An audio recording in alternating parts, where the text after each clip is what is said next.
Hey guys, I'm going to do a quick video today on replacing the ice maker solenoid on my refrigerator.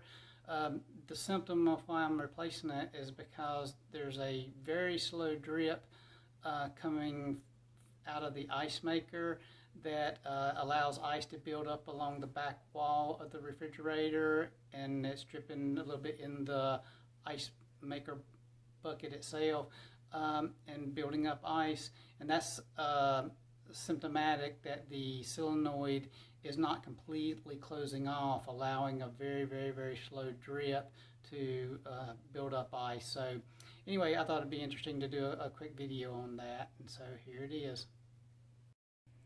Okay, the very first step is removing the black cardboard cover.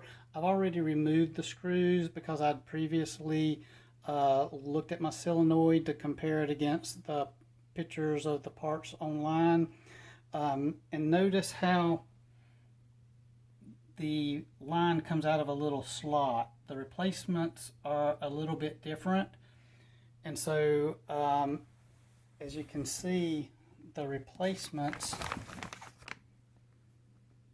there's two different styles of replacements, but either one of them, this part here, notice it doesn't come out and then turn up, and that's where you put the hose on it. So I have a feeling I'm going to have to notch out the back cover after I replace it. But I have two different style of cover, or two different styles of replacements. I originally ordered this one. This one here, the top where it's got the rubber cover on it screws in like the original, but the bottom is more of a shark bite type of connection where you just push the hose up in it and it connects it. And the replacement for my part from Sears was that style, so that's what I ordered. But after looking at mine closer, I realized that mine was the screw-on type, and it will be easier for me just to screw the replacement on. So I ordered a second one, and we'll be replacing the first one. As you can see, this one here, and you'll be able to see it better out of the bag, it actually has screws on the bottom like my original. So anyway, that's I'm gonna pause it now and get the other part loose, which all I'm going to do is take the black cover off, and I'm going to undo these two screws, and I've already turned the water off. That's item number one. Be sure you turn the water off. Okay, picking back up where I left off, I went ahead and taken the new part out of its packaging, and as you can see, it's got threads on the bottom, whereas the other one has the shark bite type of connector on the bottom. So I've got this out of the packaging. One thing I forgot to mention, in addition to turning the water off, is you do want to unplug the refrigerator also, because you will be, this is a solenoid, so it's got an electrical connection. I'm going to go ahead and undo the top threads while it's still on the device, because it helps you grip it to undo that. As a matter of fact, I might be able to get to the bottom one and do the same. Loosen it up a little bit. It's not as tight because it's got a plastic nut on it. So as you can see, I've loosened that up. Now I'm going to take my 1/4-inch nut driver and unscrew it, the two screws that hold it on.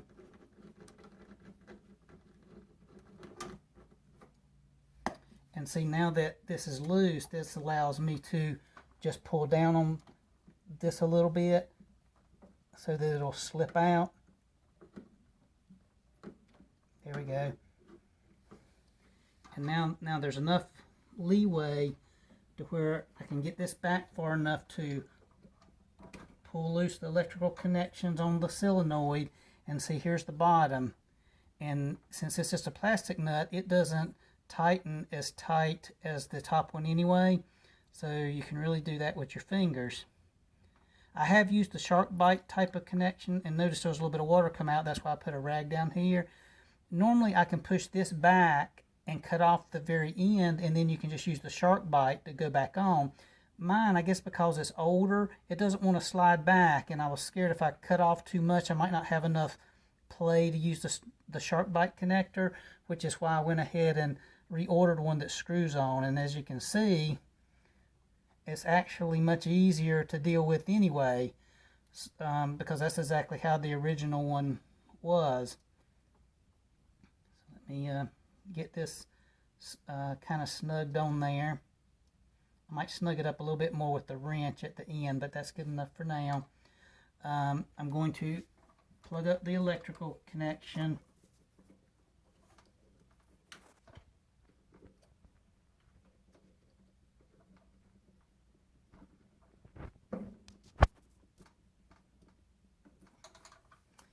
And I'm going to remove the little protective cover that they put on the top entry or top water connection. Get that down on there. And I'm going to get that started. So I got everything nice and started to where now, and there's enough, there's play here in this so you can get this where it needs to be. So now I'm going to put in my 2 screws. Move a light here where I can see a little bit better.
As you see, I'm tightening this in place, not getting crazy because you're just screwing this into thin metal, so you don't want to strip that out.